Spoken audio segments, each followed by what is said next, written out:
assurance do we have that the several million life forms that we know to exist on this planet all evolved here? Do we have any assurance? There are ways to gain that assurance by doing comparative DNA sequencing and this sort of thing. Some of you may know my own position, or one of my positions, which is that plants and fungi containing psychoactive compounds are extremely viable candidates for extraterrestrial intruders into the environment of this planet. And this is not to put down Whitley's story, which is a very interesting story, but had he prefaced his story with the comment that before it all happened he took 5 grams of mushrooms, I doubt he could have sold it to his mother. Because in the world where mushrooms and other psychedelic plants are imbibed, such stories are commonplace. It's no big deal.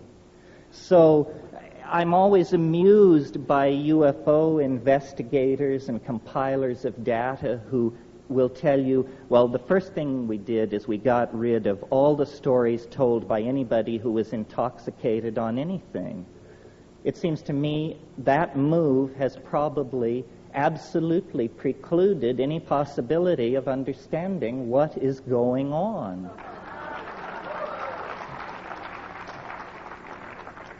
You see, culture is something that we wear like clothes, and we're very much at ease with culture. Our mind is very much at ease with culture, and we gather the language of a given culture around us. Culture is the mind unperturbed. When a shaman or an ecstatic visionary goes into the wilderness and through ordeal or yogic practice or breath control or the taking of a psychoactive substance perturbs the mind, then we see what the mind is out naked, undressed from the clothing of language and convention. That's why I've made this point over and over again. There will not be a serious discussion of the origin of UFOs, or for that matter, of the nature of consciousness itself, until we leave the utterly culture-bound, provincial, and hick-like attitude that science has foisted on us about perturbing the mind. Without the use of psychedelic substances, I think solving the UFO dilemma is going to be as thankless a task as attempting to understand the nature of the universe without availing yourself of the use of a telescope. It is simply tying our hands behind our backs. Now, there is a third possibility, which is the one that is the more commonly entertained notion, which is simply that we are being observed by intelligent life forms that evolved somewhere else in the galaxy. They have quarantined our planet to keep us from being agitated by their presence, and they will eventually reveal themselves. I find this an extremely odious notion, especially the part about how much chaos there will be if the truth is ever revealed. This is nothing more than the reassertion of masculine paternalism, its right to keep secrets from the rest of us, its belief that there is a privileged all-male class of people who can be let in on what's really going on, and the rest of us, poor dears, have to be shielded from these tremendously shocking facts. I discussed this once with an entity, and it said to me, well, you know, we've disguised ourselves as an extraterrestrial invasion so as to not alarm people with what's really going on. We're getting close to the end, folks.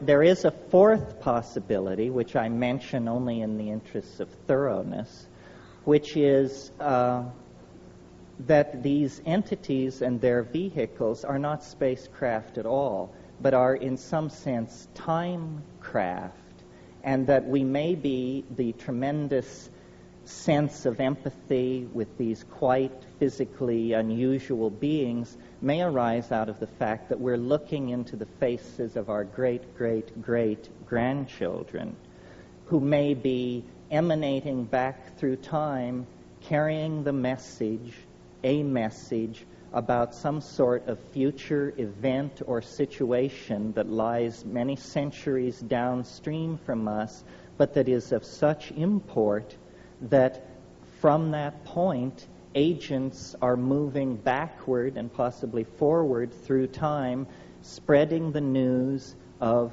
some kind of mode shift. This doesn't seem to me to be impossible.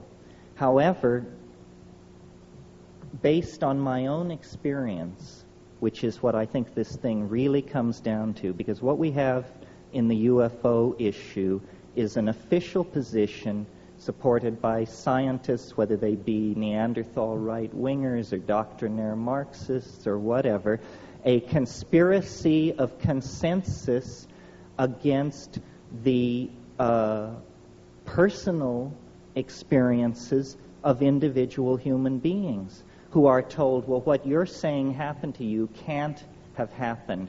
You are insane, you are mentally ill, you are mistaken. So what we really have here is a political issue. Which do you believe?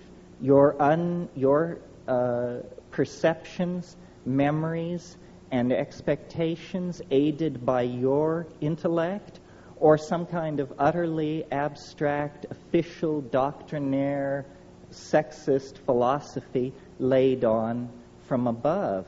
So I think really what the saucers do, if you accept their presence, is they empower us. They empower us to see science for the shell game that it is, to see the past 400 years of Western culture for the pathetic narrowing of the spectrum of allowable phenomena that it is, to the point where people think that if you can't bang on something with a hammer, it isn't real, which to me is just wild talk. I can't even imagine where that kind of thing is coming from.